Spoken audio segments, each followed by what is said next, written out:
नमस्कार। The deep dive में आपका स्वागत है। आज है 25 जून 2025 और हम आज की महत्वपूर्ण खबरों का विश्लेषण करेंगे। ये है भाग 1। ये चर्चा खास तौर पर यूपीएससी की तैयारी करने वालों के लिए है। आज हम कई स्रोतों से मिली जानकारियों पर गौर करेंगे। हो सकता है कुछ विषयों पर हमने पहले भी बात की हो, तो वो एक तरह से रिवीजन हो जाएगा। हमारा मकसद यही है कि आपको इन स्रोतों से सबसे जरूरी बातें, फैक्ट्स संक्षेप में मिलें। तो चलिए शुरू करते हैं आज की चर्चा। सबसे पहले बात करते हैं आरबीआई की एक नई पहल की। ये है डिजिटल पेमेंट इंटेलिजेंस प्लेटफॉर्म, यानी डीपीआईपी। इसे एक डिजिटल पब्लिक इंफ्रास्ट्रक्चर मतलब डीपीआई के तौर पर डेवलप किया जा रहा है। बिल्कुल। और इसका जो मुख्य उद्देश्य है वो है डिजिटल पेमेंट्स में जो धोखाधड़ी बढ़ रही है उसे रोकना, मतलब उसके जोखिम को मैनेज करना। ये प्लेटफॉर्म एडवांस टेक्नोलॉजी का इस्तेमाल करेगा बैंकों के बीच इंटेलिजेंस शेयरिंग के लिए, जानकारी जुटाने के लिए। इसके लिए श्री एपी होता की अध्यक्षता में कमेटी भी बनी थी, आपको याद होगा। हाँ, और इसकी जरूरत क्यों पड़ी? आरबीआई की जो एनुअल रिपोर्ट आई है उसके मुताबिक तो बैंकिंग फ्रॉड बहुत बढ़ गए हैं। FY25 में ये आंकड़ा 36,000 करोड़ के पार चला गया, जबकि FY24 में ये करीब 12,230 करोड़ था। बहुत बड़ा जंप है ये तो। हाँ, बहुत ज्यादा।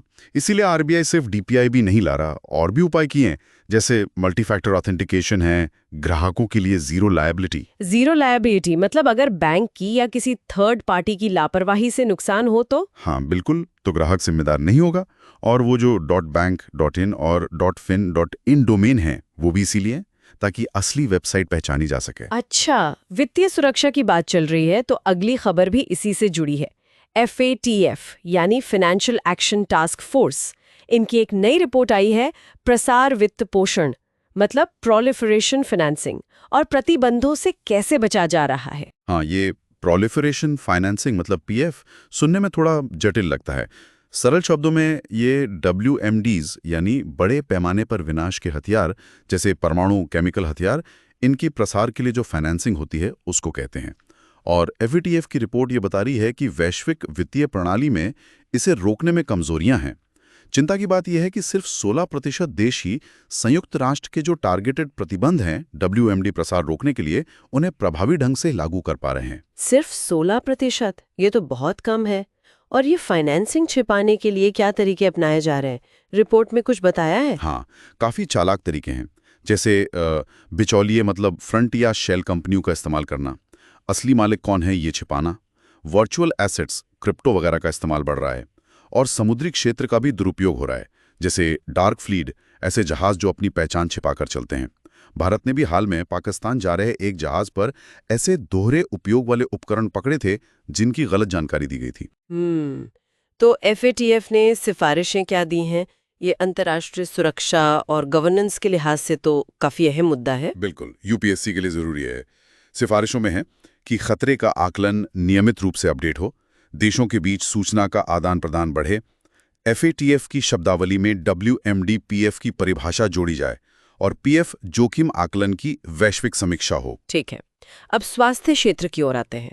WHO यानी विश्व स्वास्थ्य संगठन ने वैश्विक तंबाकू महामारी पर अपनी 2025 की रिपोर्ट जारी की है। ये WHO FCTC के एम्पावर उपायों पर केंद्रित है। ये एम्पावर क्या चीज है? एम्पावर एक तरह का पैकेज है जिसमें 6 मुख्य रणनीतियां हैं तंबाकू नियंत्रण के लिए। M मतलब मॉनिटरिंग यानी तंबाकू उपयोग की निगरानी, P मतलब प्रोटेक्टिंग यानी धूम्रपान मुक्त कानून, O मतलब ऑफरिंग हेल्प यानी छोड़ने में मदद, W मतलब वार्निंग यानी खतरों की चेतावनी, जैसे पैक लेबलिंग और मीडिया कैंपेन, E मतलब एनफोर्सिंग बैन यानी विज्ञापन पर प्रतिबंध, और R मतलब रेजिंग टैक्स यानी कर बढ़ाना। अच्छा, एम्पावर। तो इस रिपोर्ट के मुख्य निष्कर्ष क्या है? देखिए, अच्छी खबर यह है कि 155 देशों ने कम से कम एक एम्पावर उपाय तो लागू किया ही है। सबसे ज्यादा प्रगति हुई है सिगरेट पैकेट पर बड़ी ग्राफिक स्वास्थ्य चेतावनियों में। और भारत के लिए एक महत्वपूर्ण बात यह है कि भारत ने डिजिटल स्ट्रीमिंग कंटेंट सहित सभी मीडिया में तंबाकू विज्ञापन, प्रचार और प्रायोजन, जिसे टैप्स कहते हैं, उस पर कड़े उपाय लागू किए हैं। और ऐसा करने वाला भारत पहला देश बन गया है। अरे वाह, ये तो बहुत बड़ी उपलब्धि है। लेकिन क्या कोई चुनौती भी है इसमें? हाँ, चुनौती है। तंबाकू पर टैक्स बढ़ाना यानी आर वाला उपाय, ये सबसे कम अपनाया गया है। रिपोर्ट ये भी कहती है कि भारत में सिगरेट अभी भी मतलब बाकी चीजों के मुकाबले सस्ती है, तो ये एक बड़ी चुनौती है। समझा। चलिए अब पर्यावरण की तरफ बढ़ते हैं। एक अहम खबर है, संयुक्त राष्ट्र पर्यावरण कार्यक्रम UNEP की मेजबानी में रसायन अपशिष्ट और प्रदूषण पर एक नया अंतर सरकारी विज्ञान नीति पैनल स्थापित किया गया है। हाँ, ये बहुत महत्वपूर्ण डेवलपमेंट है।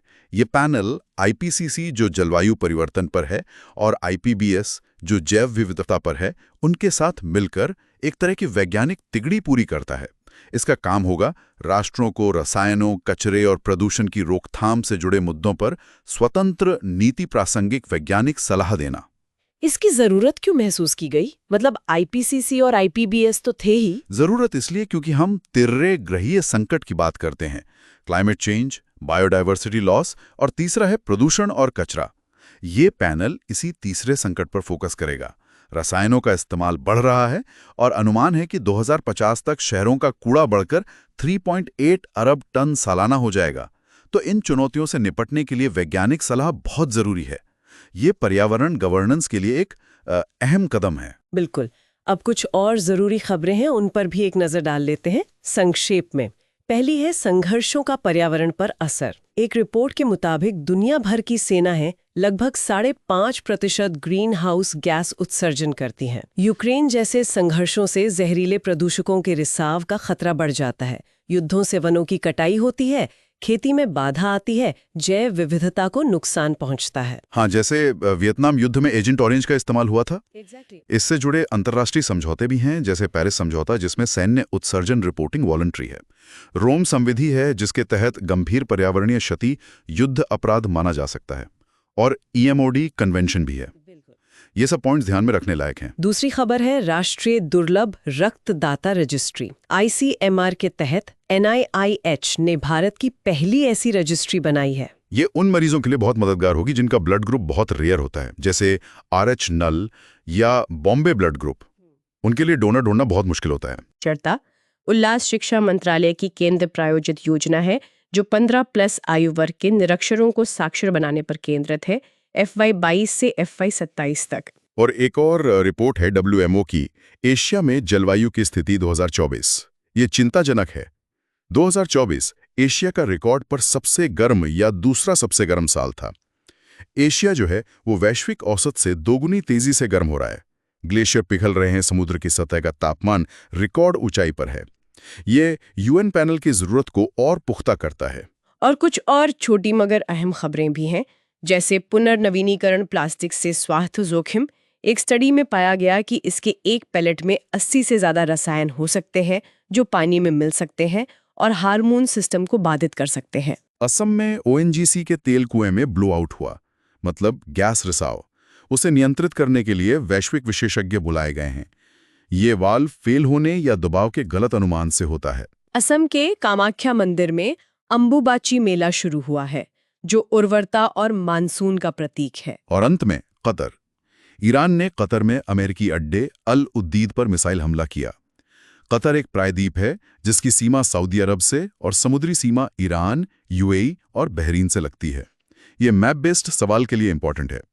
तो ये थी आज के विश्लेषण की कुछ मुख्य बातें।